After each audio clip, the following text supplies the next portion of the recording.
Well, to make a pouch like that, I use two different types of wool.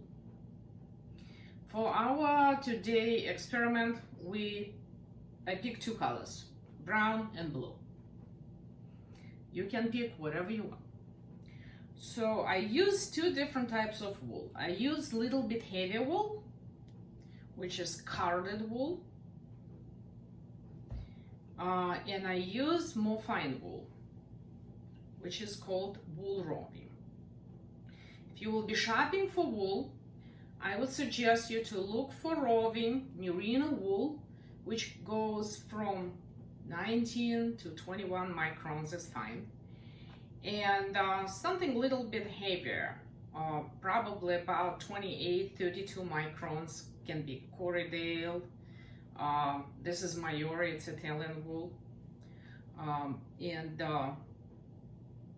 just mixing two wools, I'm trying to achieve that result that this object is a little bit heavier, so it's more durable because we put this wool in the middle, and at the same time it's easy to felt and bond things together because fine wool will bond all our layers of wool together a little bit faster and nicer.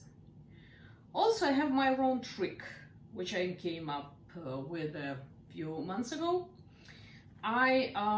This pouch actually has two layers.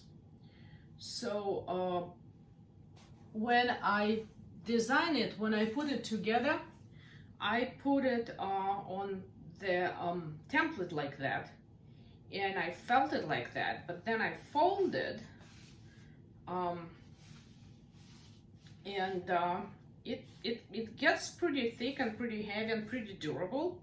But again, because I'm not putting wool in the one thick layer, it's easy for me to press it, to felt it, and to bond everything, and we call it fooling process too, when everything shrinks. As you can see, by the way, that pouch was made using this template. See, so wool shrinks. So we will have to create the template, and I will explain you how. Well, so this is about material. We just need that wool. As far as decoration, it's a little bit different story. I don't want to talk about it right now. I just want to show you how to make the simple pouch. We'll talk about how to decorate it later at the end of that video, okay? That's it. This is all we need as far as the materials. We will need to create a template. I will explain you a little bit later. And as far as my tools go, I have a bunch of stuff on my table.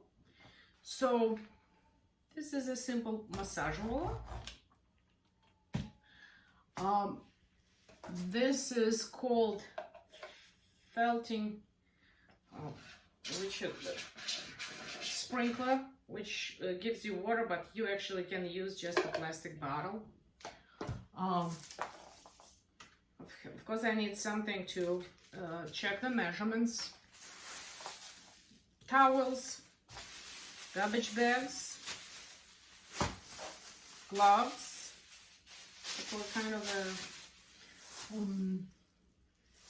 and this is the net. When I will spray everything with water, I put the net, and I will start distributing water, soapy water, around through the net, from this net. It's synthetic net, so wool will not get attached to this thing. And a pair of scissors. I have a notebook which I write down everything I do, so I remember how much. And the question, and also I use that scale. It's a kitchen scale. It shows me how much wool I'm using, so I know how much I will be using for that project.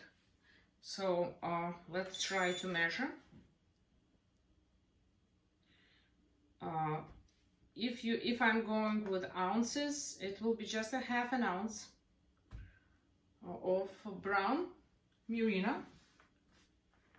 It will be half an ounce of blue merino, and I use the same amount of little bit heavier wool.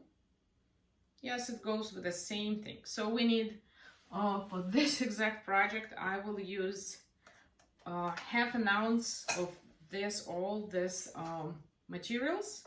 If you want to know in the grams, I can switch the unit here. It will show me 15 grams.